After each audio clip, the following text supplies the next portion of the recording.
প্রধানমন্ত্রীর সঙ্গে ফলপ্রসূ আলোচনা হয়েছে জানালেন ট্রাম্পের বিশেষ দূত সার্জিও গর। শিগগিরই সফরে আসবেন মার্কিন বিনিয়োগকারীরা। Very good meeting with the Honorable Prime Minister right here in his office. The United States holds the Prime Minister in the highest regards. We have a lot of potential. র্যাবের TFI সেলে রাখা 250 জনের এখনো খোঁজ মেলেনি, জানালেন chief prosecutor. গুমের আগে স্বরাষ্ট্রমন্ত্রীকেও রাখা হয় বন্দিশালায়। 250-এর অধিক যারা গুমের শিকার হয়েছেন তাদের এখন পর্যন্ত আমরা সন্ধান পাইনি যে তারা কোথায় কি অবস্থায় আছে। 24-এর পহেলা আগস্ট মুক্তি পায় বৈষম্য বিরোধী আন্দোলনের 6 সমন্বয়ক, নিষিদ্ধ হয় জামায়াত। নতুন কর্মসূচি ঘোষণা। সংসদের পরিবর্তে কেউ কেউ রাজপথকে বেছে নিতে চাচ্ছেন, মন্তব্য তথ্যমন্ত্রীর। দেশ ও রাষ্ট্রের স্বার্থে প্রয়োজনে কঠোর হবে সরকার। যারা সমস্যা তৈরি করবেন আমরা তাদের সঙ্গে গঠনমূলকভাবে সমাধানের চেষ্টা করব, কিন্তু আঙুল যদি বাঁকা করতে হয় রাষ্ট্রের প্রয়োজনে, দেশের প্রয়োজনে, জাতির প্রয়োজনে, জনগণের প্রয়োজনে, সরকারকে তো অবশ্যই তা করতে হবে। স্পেন থেকে মরক্কোয় ফেরত গেছেন 48,000 অভিবাসী। আমন্ত্রণ আপনাদের সবাইকে নিউজ 24 সংবাদে। আমি জান্নাতুল কলির সাথে আছি। বিআরবি কেবলস সংবাদ শিরোনাম দেখছিলেন। প্রধানমন্ত্রী তারেক রহমানের সঙ্গে ফলপ্রসূ বৈঠক হয়েছে বলে জানিয়েছেন মার্কিন প্রেসিডেন্ট ডোনাল্ড ট্রাম্পের বিশেষ দূত সার্জিও গর। সকালে প্রধানমন্ত্রীর কার্যালয়ে সরকার প্রধানের সাথে বৈঠক শেষে এসব কথা জানান তিনি। জানান, মার্কিন ব্যবসায়ীরা বাংলাদেশের কৃষি, শিল্প এবং আইটি সেক্টরে বিনিয়োগে আগ্রহী। আর বিনিয়োগের সম্ভাবনা যাচাই আগামী সপ্তাহেই ঢাকা আসবেন যুক্তরাষ্ট্রের ব্যবসায়িক প্রতিনিধি দল। প্রধানমন্ত্রী তারেক রহমানের সঙ্গে বৈঠক করেছেন যুক্তরাষ্ট্রের দক্ষিণ ও মধ্য এশিয়া বিষয়ক বিশেষ দূত সার্জিও গর। সকালে প্রধানমন্ত্রীর তেজগাঁও কার্যালয়ে এ বৈঠক অনুষ্ঠিত হয়। এ সময় বাংলাদেশ ও যুক্তরাষ্ট্রের মধ্যকার দ্বিপাক্ষিক সম্পর্ক, বাণিজ্য ও বিনিয়োগ সম্প্রসারণ, আঞ্চলিক সহযোগিতা এবং পারস্পরিক স্বার্থ সংশ্লিষ্ট বিভিন্ন বিষয়ে মতবিনিময় হয়। বৈঠক শেষে সার্জিও গর বলেন, প্রধানমন্ত্রী তারেক রহমানের সঙ্গে ফলপ্রসূ আলোচনা হয়েছে। We just finished a very good meeting with the Honorable Prime Minister right here in his office. The United States holds the Prime Minister in the highest regards. We have a lot of potential, as we discussed. We have seen some of that already come out this week. We have lowered our travel advisory for Bangladesh, encouraging people to come here, both as tourists but also as an investment climate. মার্কিন ব্যবসায়ীরা বাংলাদেশে বিনিয়োগে আগ্রহী। আগামী সপ্তাহে যুক্তরাষ্ট্রের ব্যবসায়িক প্রতিনিধি দল ঢাকা সফর করবে বলে জানান তিনি। Just next week, we're going to have a delegation visiting of U.S. companies that are looking to invest in Bangladesh. And the message that we want to make sure that gets out there between our two sides is that there's incredible potential. And whether that relates to the pharma industry, whether that relates to IT, there's a lot that the United States and Bangladesh can do together. And we look forward on building on that and taking it to the next level. 3 দিনের সফরে বৃহস্পতিবার ঢাকায় আসেন ট্রাম্পের বিশেষ দূত Sergio গর। Saiful Islam, news 24, Dhaka.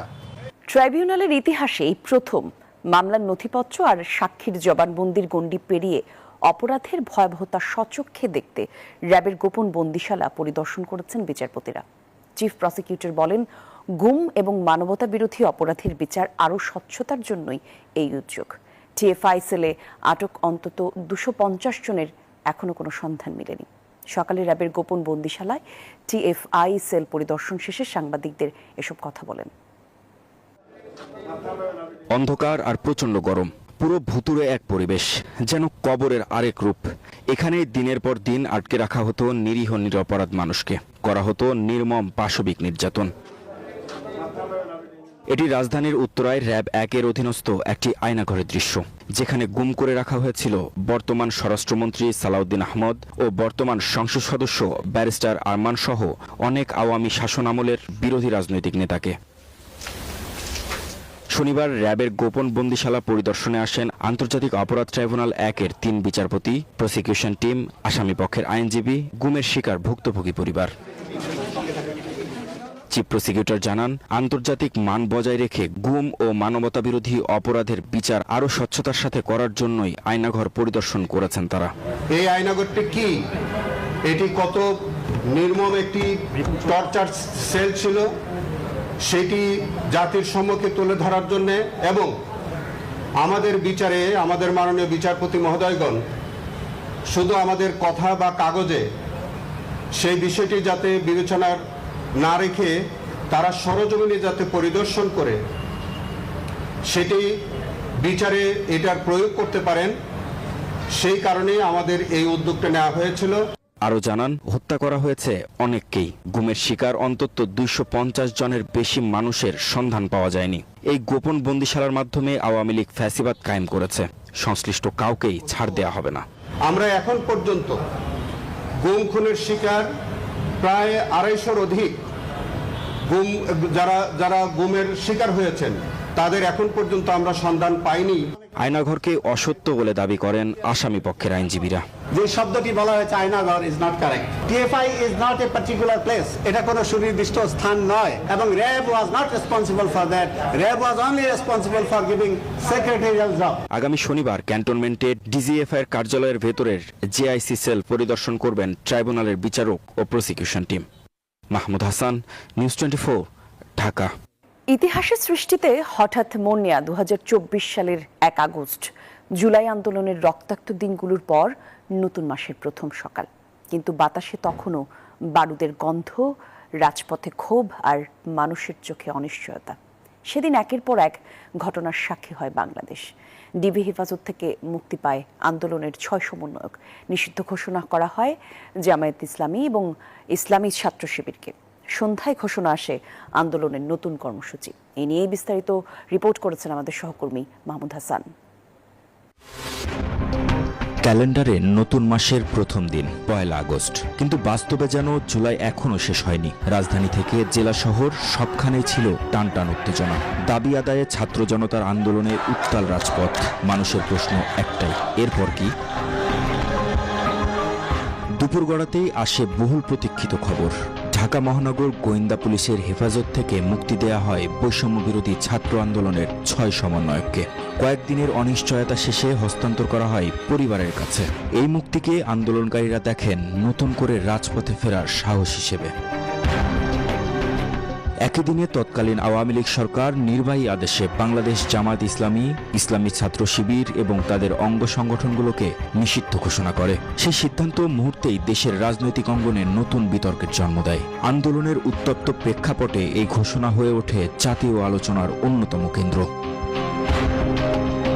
অন্যদিকে ক্যাম্পাসগুলোতে স্মৃতির ভাষায় গড়ে তোলে প্রতিরোধ। রিমেম্বারিং আওয়ার হিরোজ কর্মসূচিতে শিক্ষক শিক্ষার্থী একসঙ্গে স্মরণ করেন আন্দোলনে নিহতদের। মানববন্ধন, প্রতিবাদ আর নীরবতা সব মিলিয়ে একটাই বার্তা, যারা চলে গেছেন তাদের আত্মত্যাগ ভুলে যাওয়া হবে না। এদিকে উত্তাল দিন শেষ হওয়ার আগেই আসে নতুন ঘোষণা। 9 দফা দাবির পক্ষে পরদিন জুমার নামাজের পর দেশব্যাপী গণমিছিলের ডাক দেয়া হয়। একই সঙ্গে সব ধর্মীয় উপাসনালয়ে প্রার্থনার কর্মসূচির ঘোষণাও আসে। বার্তাটা ছিল স্পষ্ট, আন্দোলন থামছে না। এর মাঝে আন্দোলন আরও উস্কে দেয় তৎকালীন তথ্য প্রতিমন্ত্রীর বক্তব্য। বলেন, আবু সাইদের মৃত্যুর পুলিশি তদন্তের কোনো ভ্যালু নেই। ততক্ষণে 1 আগস্ট বদলে গেছে 32 জুলাই। সেই দিনটি হয়ে ওঠে মুক্তি, নিষেধাজ্ঞা, শোক, প্রতিবাদ আর নতুন লড়াইয়ের অঙ্গীকার। মাহমুদ হাসান, নিউজ 24, ঢাকা। বিএনপি গণতন্ত্র চর্চা করতে চাইলেও কেউ কেউ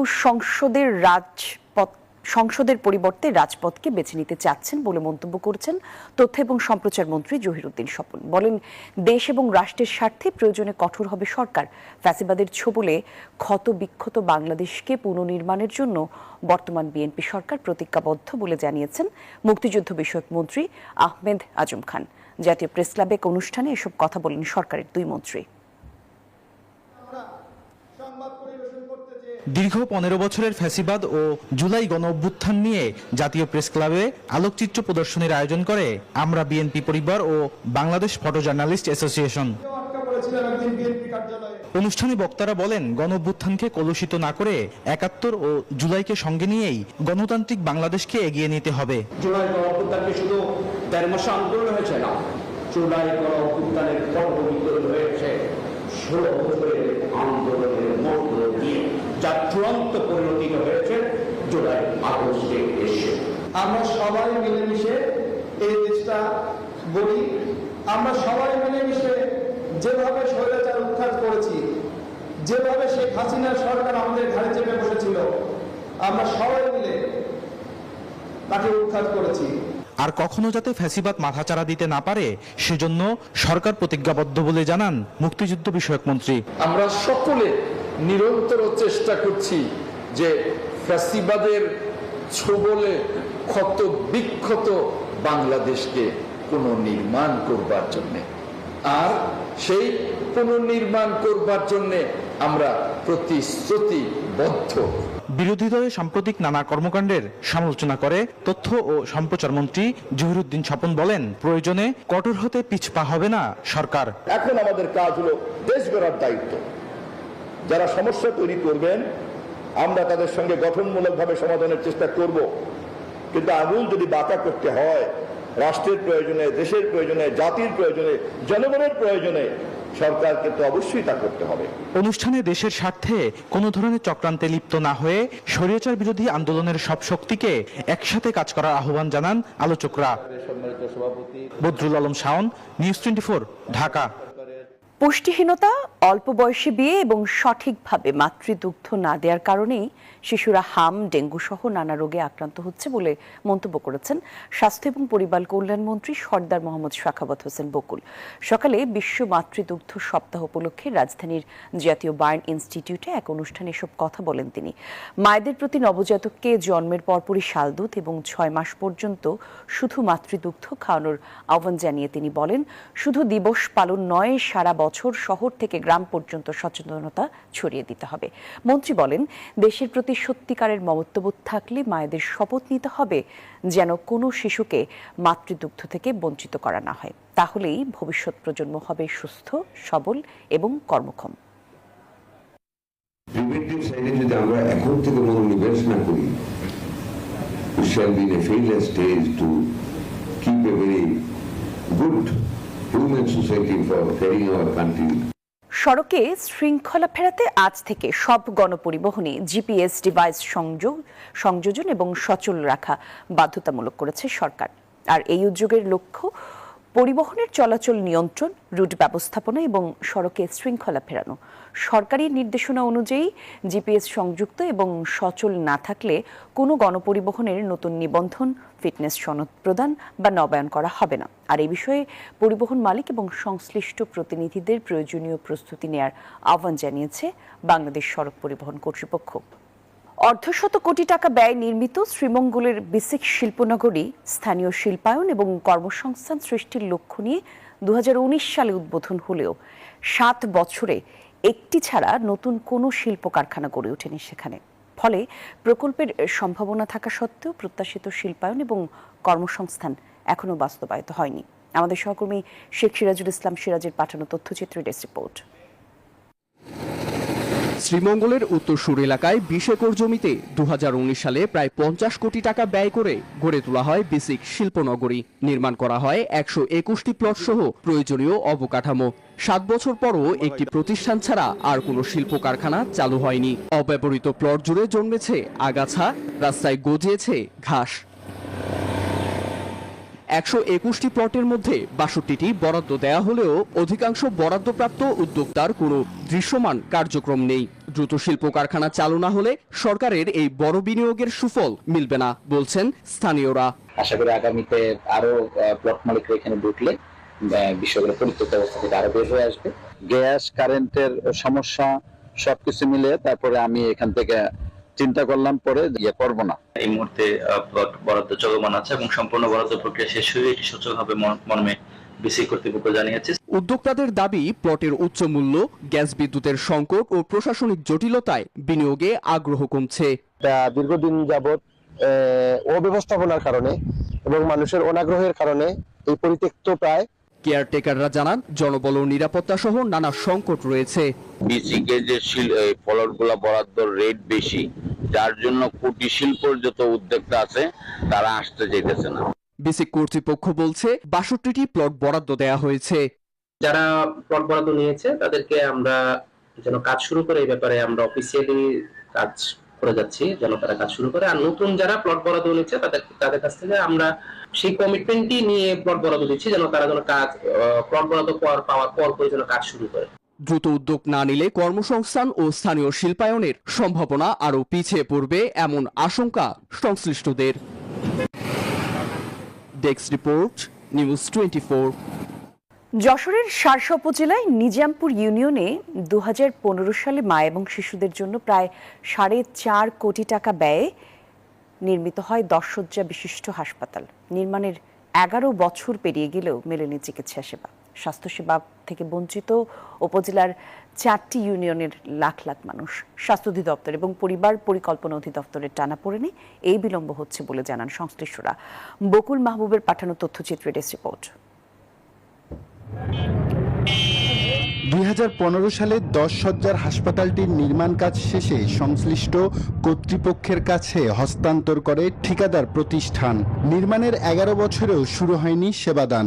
বঞ্চিত নিজামপুর, ডিহি, লক্ষণপুর ইউনিয়নের লাখ লাখ মানুষ। এদিকে অযত্ন আর অবহেলায় হাসপাতালের বিভিন্ন জায়গায় দেখা দিয়েছে ফাটল, পাশাপাশি নষ্ট হয়েছে আসবাবপত্র সহ চিকিৎসা সরঞ্জাম। এলাকাবাসী জানায়, দীর্ঘদিন ধরে হাসপাতালটি পড়ে থাকায় এখন সেটি মাদক সেবীদের আখড়ায় পরিণত হয়েছে। হাসপাতালটা বন্ধ আছে, সবার জন্য এখন অবস্থা খারাপ। আমরা অনেক দূরে যেতে হচ্ছে যশোরে। আসলে বিপদ থেকে উদ্ধার হতে গেলে আমাদের হসপিটালটা একান্ত চালু করা প্রয়োজন। নাভরণ, যশোর অনেক দূরে দূরে নিয়ে যায়, আমাদের খুব দুর্ভোগের ভিতরে আছে আমরা এই হসপিটালটা চালু হওয়ার না। এখানে ডাক্তারও আসে না, রোগও আসে না, আমাদের দূরস্থ যেতে হয়, যাতে গিয়ে রোগী মারা যেতেও পারে। দায় মা, শিশু স্বাস্থ্য ও পরিবার পরিকল্পনা বিভাগের মেডিকেল কর্মকর্তা জানান, পদ অনুমোদন আর নিয়োগ প্রক্রিয়ার জটিলতার কারণে শুরু হয়নি চিকিৎসা কার্যক্রম।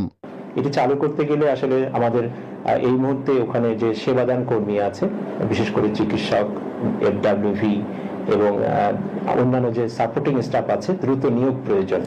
এ ব্যাপারে আমি উপযোগী বারবার ঊর্ধ্বতন কর্তৃপক্ষকে জানানো হয়েছে। নিরাপদ ও আধুনিক মানসম্মত চিকিৎসা সেবা বাস্তবায়নে সরকার দ্রুত উদ্যোগ নেবে, এমনটাই প্রত্যাশা স্থানীয়দের। Desk report, news 24।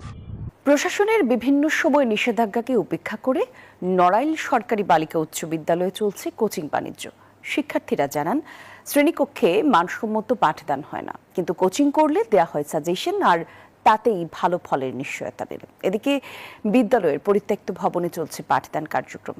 Khairul Arifin রানার তথ্য চিত্র, ডেস্ক রিপোর্ট। পড়ালেখার মানের জন্য পরিচিত নড়াইল সরকারি বালিকা উচ্চ বিদ্যালয়ে সন্তানকে ভর্তি করাতে পেরে স্বস্তি বোধ করেন অভিভাবকেরা। তবে সাম্প্রতিক বছরগুলোতে শিক্ষকদের কথিত কোচিং বাণিজ্যের কারণে বিদ্যালয়ের শিক্ষা পরিবেশ হুমকির মুখে পড়েছে বলে অভিযোগ উঠেছে। শিক্ষার্থীদের অভিযোগ, শ্রেণীকক্ষে মানসম্মত পাঠদান হয় না, কোচিং করলে দেওয়া হয় সাজেশন, আর তাতেই ভালো ফলের নিশ্চয়তা মেলে। প্রশ্ন অনেক সময় সিলেবাসের বাইরে দেবে, কিন্তু কোচিং এ বলে দেয়। আমরা কম মার্ক পাচ্ছি ওদের থেকে, কারণ আমরা তো সেই সাজেশনগুলো পাচ্ছি না, যার কারণে আমাদের পড়তে যেতে বাধ্য হচ্ছে। আমরা অনেকের আর্থিক সমস্যার কারণে তারা যেতে পারছে না। এর মানে কি তারা পিছিয়ে থাকবে? ওনাদের কাছে পড়লে মার্ক দেয়, না পড়লে মার্ক দেয় না। আমাদের তো ক্লাস করতেই ভয় লাগে যে কখন ভেঙে পড়ে যাবে। এদিকে বিদ্যালয়ের একটি একাডেমিক ভবনের অবস্থা অত্যন্ত নাজুক। পলেস্তারা খসে পড়েছে, বিভিন্ন স্থানে জং ধরার রড বেরিয়ে এসেছে। ঝুঁকি নিয়ে পরিত্যক্ত ঘোষিত ভবনে চলছে শিক্ষা কার্যক্রম। কোচিং বাণিজ্যের অভিযোগ অস্বীকার করে বিদ্যালয়ের বিদ্যমান নানান সমস্যার কথা তুলে ধরেন ভারপ্রাপ্ত প্রধান শিক্ষক। পলেস্তারা খসে পড়ছে, পিলারগুলো খারাপ, এখানে আমাদের ক্লাস করা ঝুঁকিপূর্ণ, আর আমাদের রয়েছে শিক্ষক স্বল্পতা, আমাদের 3টা একাডেমিক পোস্টের শূন্য পদ। বিদ্যালয় পরিদর্শনে এসে অবকাঠামোগত সংকট দ্রুত সমাধানের আশ্বাস দেন স্থানীয় সংসদ সদস্য। আমরা ভবনে চললাম, আমাদের মন্ত্রণালয়গুলোতে আমরা চেষ্টা করবো যাতে অচিরেই ভবনটা একটা অনুমোদন পাওয়া যায়। কোচিং বাণিজ্য নয়, শ্রেণীকক্ষেই মানসম্মত শিক্ষা নিশ্চিত করার দাবি জানিয়েছেন শিক্ষার্থী ও অভিভাবকেরা। Desk report, news 24। লালমনিরহাটের পাটগ্রাম উপজেলায় হাড়িভাঙা আমের আশানুরূপ উৎপাদন হয়েছে, যা স্থানীয় কৃষকদের অর্থনৈতিক সচ্ছলতা আনতে ভূমিকা রাখছে। সুস্বাদু এবং আকারে বড় হওয়ার কারণে এখানকার আম যাচ্ছে দেশের বাইরেও। রবিউল হোসেনের তথ্যচিত্রের ডেস্ক রিপোর্ট।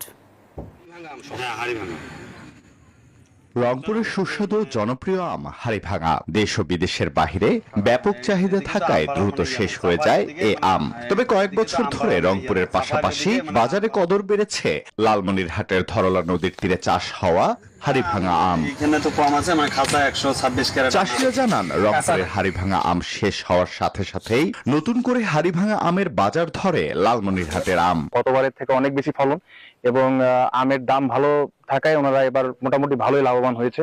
এই মনে করি যে বড় বড় আম, মিষ্টিও বেশি, রংপুরের আমের থাকি এটা আম ভালো। হাড়িভাঙা আম কিনতে আমাদেরকে আর রংপুরে যাইতে হয় না, আমরা এলাকায় বর্তমান হাড়িভাঙা আমগুলো পাচ্ছি। আমাদের আম এখান থেকে হাড়িভাঙা আম মোটামুটি বাইরের দেশেও যায়। খরচ বাদে প্রতি মৌসুমে প্রায় 6 থেকে 7 লাখ টাকা আয় করা সম্ভব বলছেন উদ্যোক্তারা।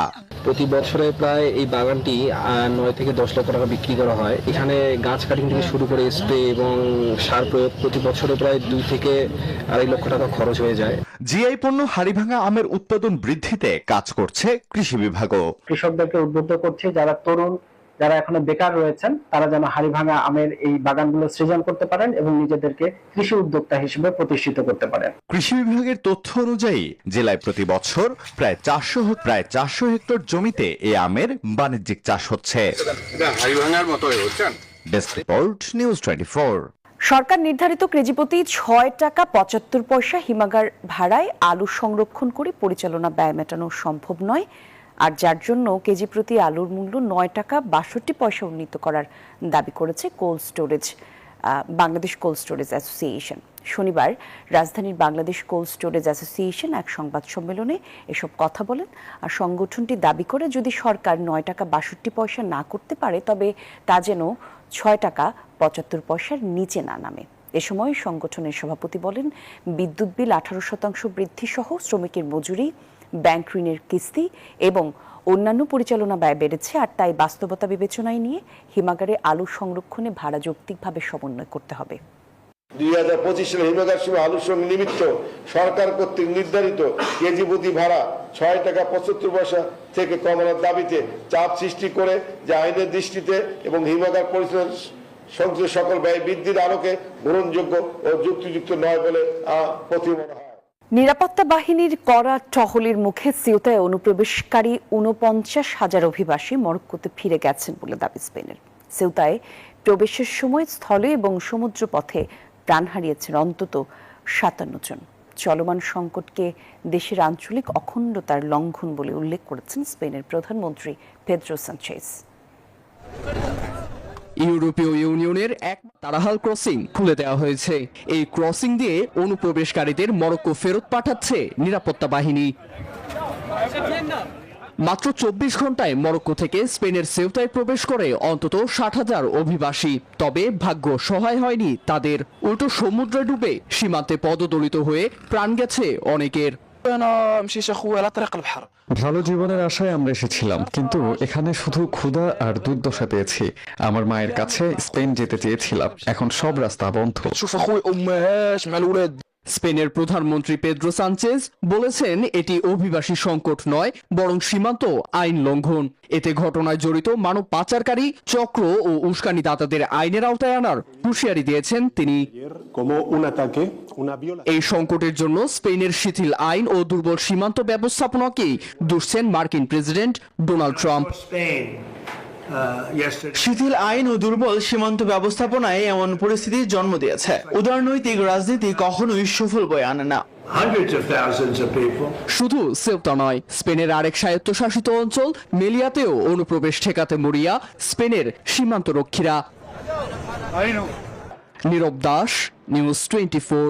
হরমুজ প্রণালীতে মার্কিন পাহারায় থাকা 2টি তেলবাহী ট্যাঙ্কারে হামলার দাবি করেছে ইরান। আইআরজিসির দাবি, জাহাজগুলো তেহরান ঘোষিত নৌপথ লঙ্ঘন করায় এই কঠোর পদক্ষেপ নেওয়া হয়। এদিকে হোয়াইট হাউসে মন্ত্রিসভার বৈঠক শেষে প্রেসিডেন্ট ডোনাল্ড ট্রাম্প বলেন, ওয়াশিংটন 4 সপ্তাহের মধ্যেই তেহরানে বড় পরিসরে সামরিক অভিযান পরিচালনা করবে। আর জবাবে ওয়াশিংটন এবং তেল আবিবের গুরুত্বপূর্ণ অবকাঠামো, একই সাথে জ্বালানি স্থাপনায় পাল্টা হামলার হুঁশিয়ারি করেছে তেহরানও।